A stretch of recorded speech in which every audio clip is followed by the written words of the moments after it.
Гамбожап Цыбиков, буддист-паломник у святынь Тибета. Глава книги 6. Жизнь Лхасы. Часть 37. 17 июня. Проведя у гостеприимной хозяйки 3 дня, я под вечер возвратился в Лхасу.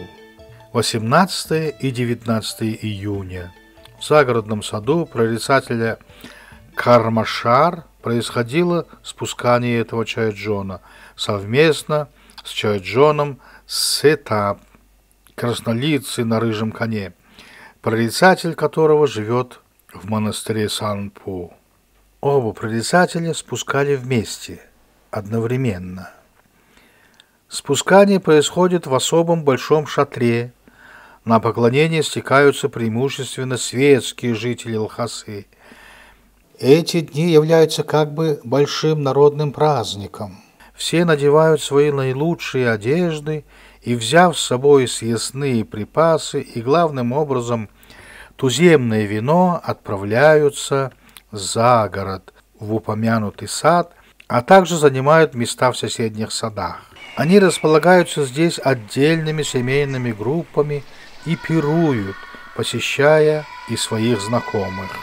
Проведя так весь день, под вечер возвращаются в город в веселом настроении, и многие усердные любители вина пошатываются, но, однако, нет безобразно пьяных, а тем более нарушителей общественной тишины. Только хороводы женщин и мужчин до поздней ночи оживляют город пением и пляской. Впрочем, в них принимает участие только низший класс населения. Так проходит 2 дня, в течение коих многие мелочные торговцы на рынке прекращают свои обыденные занятия. 5, 6 и 7 июля. В течение этих 3 дней Далай-лама пожаловал желающим так называемый Чанресик Гиван и Цибыгма-Дживан. Это посвящение, коими предоставляется принявшим их право вам читать эти книги. Вообще в ламаистском вероучении строго соблюдаются права преемственности, которое имеет свое основание в том убеждении, что никакие наставления и никакие мистические заклинания не имеют силы для руководствующихся и читающих, если только не выслушаны от лиц, преемственно унаследовавших их от самого составителя. Поэтому каждый ведет у себя более или менее длинный список, если можно так выразиться, генеалогию своего духовного наследства. Первоначальная цель преемственности заключалась в том, чтобы текст учения не подвергался изменениям. Это достигалось тем, что преемник не должен был ни сокращать, ни добавлять слов.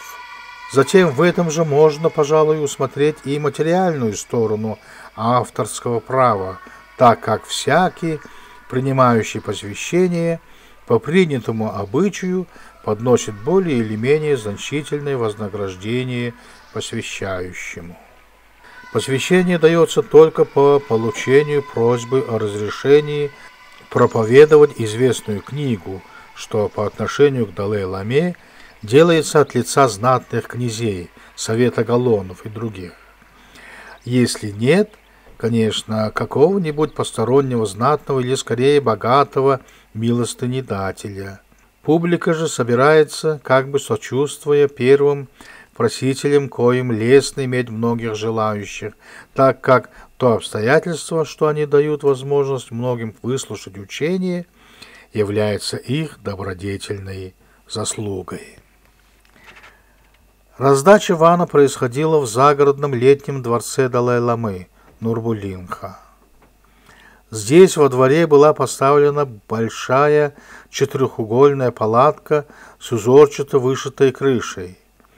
Стена со стороны слушателей была высоко приподнята, так что внутренность палатки была совершенно открыта. Там, посередине задней стены, был поставлен высокий трон для Далай-ламы. Собравшийся народ, в числе не менее 5000 духовных и светских людей, расположился под открытым небом перед палаткой. Каждый стремился сесть ближе к палатке, отчего происходила страшная теснота и давка. Порядок охранялся телохранителями Далай-ламы и придворными прислужниками при помощи плетей и палок. Когда народ, утомленный долгим ожиданием, наконец был рассажен, и распорядители доложили об этом Далай-ламе, со стороны дворца стали доноситься тихие звуки линбу, небольшая труба, которые постепенно приближались. Народ притаил дыхание, и взоры всех направлялись в ту сторону, откуда доносились эти звуки. Сначала показались музыканты, затем какой-то лама с пачкой горящих курительных свечей, а за ним уже сам воплощенец великомилосердного, то есть Далай-лама. Он был в духовном одеянии, с шапкой дзанхавинского образца на голове, такая, как изображается на рисунках на Сангхаве и Далай-ламах. Над ним несли зонт зеленого цвета. Непосредственно за ним шли высшие ламы и князья в своих обычных желтых шелковых халатах. Когда Далай-лама подошел к своему престолу, он сделал ему 3 молитвенных поклона, сняв свою шапку. Свита стояла, предварительно заняв свои места, по обе стороны престола вдоль боковых стен. Свита стояла, предварительно заняв свои места, по обе стороны престола вдоль боковых стен. Затем Далай-лама сел на престол и накинул на себя свою желтую мантию. Тогда стали по очереди подходить лица свиты и, снимая шапки, нагибались перед ним.